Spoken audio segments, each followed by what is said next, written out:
সরকার এটা ভোটই সুষ্ঠু হয়নি তো। জি জি জি, ভোটই সুষ্ঠু হয়নি এখানে। ভোট সৃষ্টি হয় নাই, হ্যাঁ, বাংলার ভোট সুষ্ঠু হয়নি। সৃষ্টি হয় নাই। আচ্ছা আচ্ছা, যেহেতু আপনি খুব সুন্দর করে এবং সাহসিকতার সহিত আপনি বললেন যে আসলে ভোট সুষ্ঠু হয় না, আসলে কি দেখে বা কেন আপনার এটা মনে হলো? অরিজিনাল ভোটই হয়নি এখানে। ভোট সুষ্ঠু হওয়া গেলে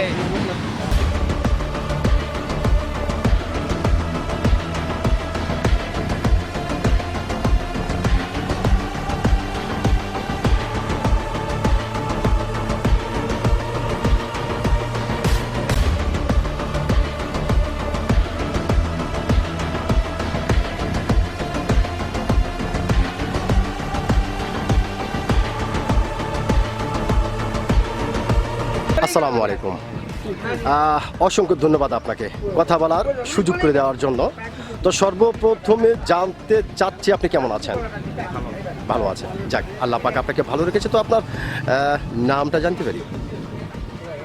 আপনার নামটা জানতে পারি? আশাদুল, সুন্দর একটি নাম আপনার, চমৎকার একটি নাম আপনার। তবে একটি বিষয়, সেটা হচ্ছে যে আপনি কিন্তু প্রচণ্ড একটি সাহসী মানুষ, এটা কিন্তু আপনাকে দেখে বোঝা যাচ্ছে। তো সেজন্যই এই বিষয়টা আপনার কাছ থেকে জানতে চাচ্ছি যে কারো কাছে কাঙ্ক্ষিত, আবার কারো কাছে অনাকাঙ্ক্ষিত, যেভাবেই হোক না কেন বিপুল ভোটে বিএনপি জয়লাভ করেছে এবং জনাব তারেক রহমান বাংলাদেশের প্রধানমন্ত্রী হয়েছেন। তো এই খুশিতে যদি জনাব তারেক রহমান আপনাকে যদি একটা অফার করে যে আপনি যা চাইবেন জনাব তারেক রহমান বিএনপির পক্ষ থেকে আপনাকে তাই দিবে, তবে আপনি যে চাইবেন এই চাওয়াটি যেন আপনি আমি সহ বাংলাদেশের সকল মানুষের উপকার হয়, তাহলে আপনি কি চাইবেন? না, চাওয়া নাই। সরকার এটা ভোটই সুষ্ঠু হয়নি তো। জি জি জি, ভোটই সুষ্ঠু হয়নি এখানে। ভোট সৃষ্টি হয় নাই, হ্যাঁ, বাংলার ভোট সুষ্ঠু হয়নি। সৃষ্টি হয় নাই।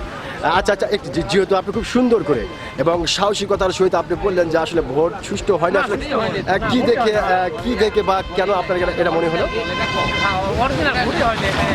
ভোট সুষ্ঠু হওয়া গেলে 14 দল বাদ দিয়ে কোনো নির্বাচন কেমন হয় এটা হিসাব করেন। আচ্ছা আচ্ছা আচ্ছা, একটি বিষয়, সেটা হচ্ছে যে তার মানে আপনি যেটা বোঝাতে চাচ্ছেন ভোটই তো সুষ্ঠু হয় না, কিসের নির্বাচন কিসের সরকার।